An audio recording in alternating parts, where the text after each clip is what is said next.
Mfundo Radebe made waves last year when he was accepted on a full scholarship at Harvard University. He's since founded the Dlulisa Initiative, which collects textbooks and other resources for underprivileged schools. Mfundo, as you see, now joins us from our Pretoria studios to tell us more about the organization ahead of Youth Day tomorrow. Thank you so much for joining us today, Mfundo. And of course, I think I remember interviewing you a year ago as you were about to jet off to Harvard. First of all, just start off by telling us what the last year's been like for you. Hi Joanne, thank you so much for having me. The last year at Harvard has been absolutely insane. It's been a great experience because of my peers as well as my professors. Harvard has so many resources which have allowed me to realize that as a young person I can do anything and that I can achieve anything. My peers have told me that, you know, as a young South African, I have so much to add in terms of my experience to their lives, and that's resonated with me, and I've been able to reach out to different professors and to different people from around the world. So it's been amazing. That interests me a lot, Mfundo, because we've spoken to the Harvard guys recently who've opened the African Center for Studies here in Johannesburg, and they've spoken about this exchange that happens between Harvard students coming to Africa and African students going through to Harvard. What do you feel that you are taking to Harvard and giving them that they don't already have there?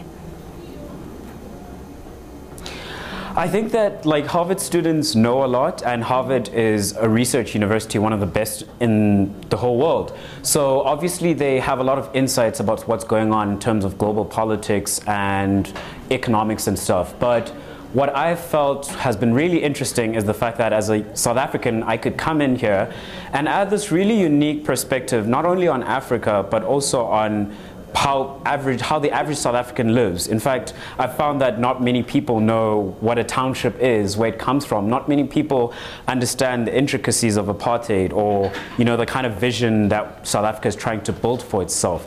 And so as a young person who's been able to experience a lot of that, it's been quite an interesting time for me as well to be able to explain my world to them.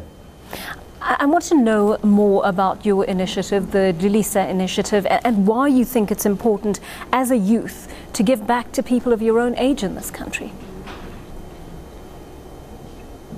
So I think Dlulisa basically just is a reflection of my life story, Joanne, because I'm from a township, I'm from Umlazi, but I was given access to resources. I was able to go to a private school. I was funded by an American foundation and then funded by the biggest educational group in the country.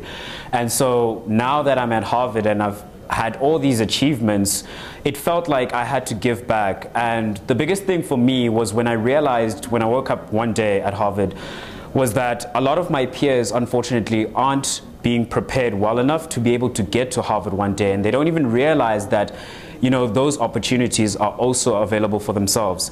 And so I felt like we had to do something. So what Dlulisa does is that we equip disadvantaged primary school children with the necessary resources, create an enabling environment, and then connect them to the resources that will, you know, give them support, such as mentorship or high school scholarships.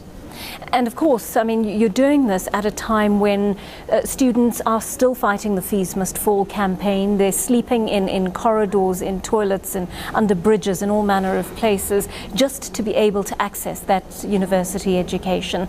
Now, how do you, as someone who's had or is enjoying the privilege of this at this point at a very prestigious institution overseas, what's your perspective on that hardship that many average South African students are facing right now? You know what, John, it was very difficult for me being at Harvard and having all the comforts of my very affluent university and being given all the financial support that will allow me to succeed.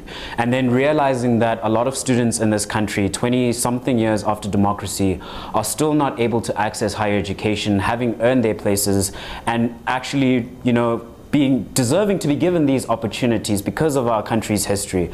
And so for me, it felt like our country's story will not just be told by the little progress that we've made, it'll be told by how we treat our young people. And so it's quite sad for me to always realize, you know, in fact, it was yesterday that I was watching Checkpoint, and I realized the reality that many students have to go through in order to get an education in this country. And I just think that there's such a long way to go.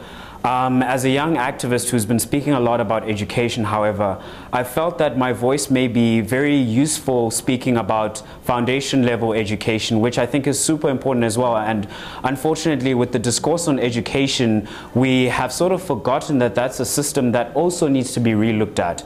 And so what Dlulisa really is as well, it's not just about, you know, passing on the resources and then equipping these young children to the very needed connections and networks. It's also about advocacy and about, you know, highlighting the issues of a system that really needs to be relooked at, because the statistics have been scary when we, you know, when we looked at them as our young team. Indeed, and all the best with your continued education at Harvard, Mfundo Radebe, and thank you for what you're doing for South African students in the country.